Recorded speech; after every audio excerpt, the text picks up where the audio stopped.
how to program crystals. We're always talking about using crystals for different things. And we've mentioned programming them. And then it dawned on us, we haven't actually explained how to do that. So we're going to explain that today. And we've got a couple crystals next to us. So we'll show you how to do that.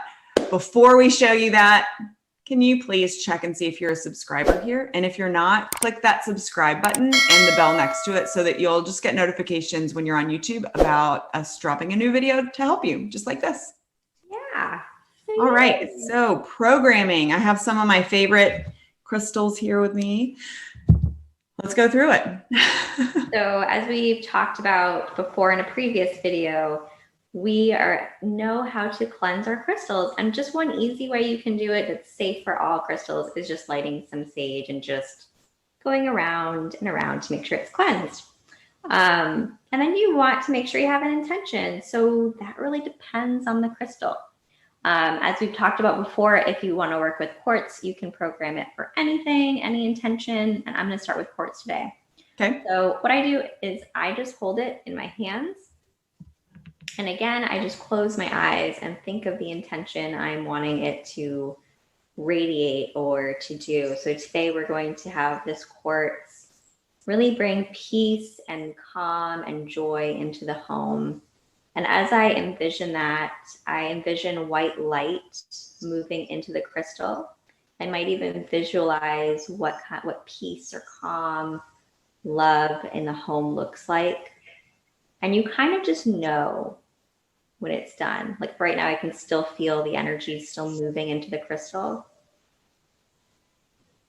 But you can also just take maybe 4 or 5 breaths if you're not feeling it yet, and then just release and trust that your crystal is programmed. And then I might take this, might go put it in the family room somewhere where the baby can't get it, or in a little dish on top of my counter, just to really keep that energy moving. So did you have any ways you like to program, or what do you Well, like? I have a question first. Yeah. So I understand what you mean when you say, you'll feel the energy go in, but what if somebody's sitting here and they're like, all I feel is a rock in my hand? Mm-hmm. Because a lot of people are like that. You and I have been doing this for a while. We understand how to slow down. We're both energy workers. We get it. But what if somebody's like, yeah, this is just a rock. What the heck do you mean feel the energy going into it? Yeah. So that's why normally I will just say, just use your breath so that you are slowing down, and you can breathe. I would just do about 5 slow breaths and just visualize the white light and then be done. Honestly, what I used to do in my beginning stages was I would do a chant over my rocks. So I would say, see if I can remember this. I was like 12. It was like, I embody peace, protection, and prosperity. So mote it be. And I would just say that, and just having a statement and being able to say it out loud really helped me to start to even feel the energy. So that's another way you can do it, is have just a statement that you say. Absolutely. Affirmations. We're all about affirmations. Yeah. Speak it into existence. Okay. So I have a couple of different citrines here that are routinely in our family room. This one sits in the window. It's so beautiful because the sun comes through it, and it's just happiness and sunlight to me. So this is a pretty common stone. A lot of people have citrines. So what would a good citrine intention be, do you think? And the programming would be the same, right? Yeah. So again, if you're wanting to work with affirmations instead of feeling what it is, I would say, I am open to receiving abundance and wealth. And again, abundance can come in all forms. So maybe you're not talking about financial abundance. Maybe I'm open to receiving an abundance of love.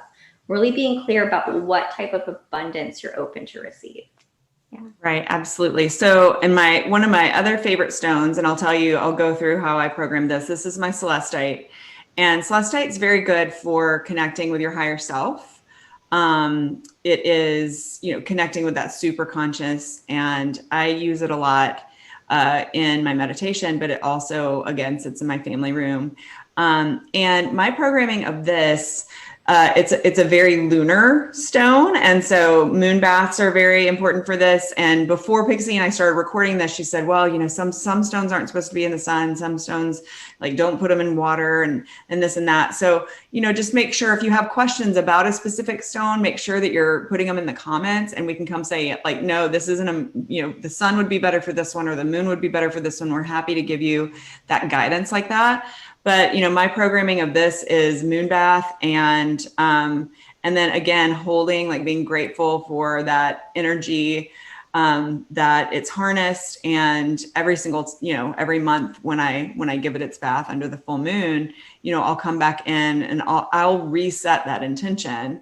And this one's, you know, really the same intention. It's for us to be connected to our higher selves, and to be able to access that wisdom that only the universe can provide to us. So you really can. And then I also have this next to a large quartz to amplify the intention.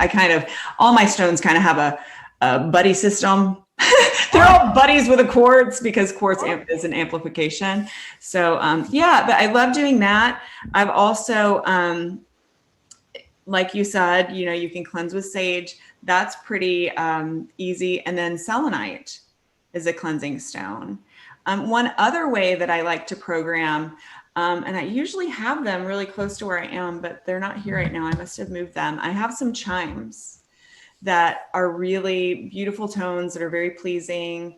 And I will, you know, set my stone out and cleanse it through chimes, the vibration of chimes. And you may have experienced them in a yoga class or a meditation. Sometimes you'll hear a gong or a chime in a meditation that signifies different things, but that vibration out is energy. And all this is an energetic cleansing. So we don't mean, you know, go get some soap and a scrub brush and be like, "Oh yeah, it's shiny now." You know, that's not the kind of cleansing. It's an energetic cleansing. So I love cleansing through chimes. That's another great way to do it. And I was going to say, because I know you're talking about the different types of stones you can use.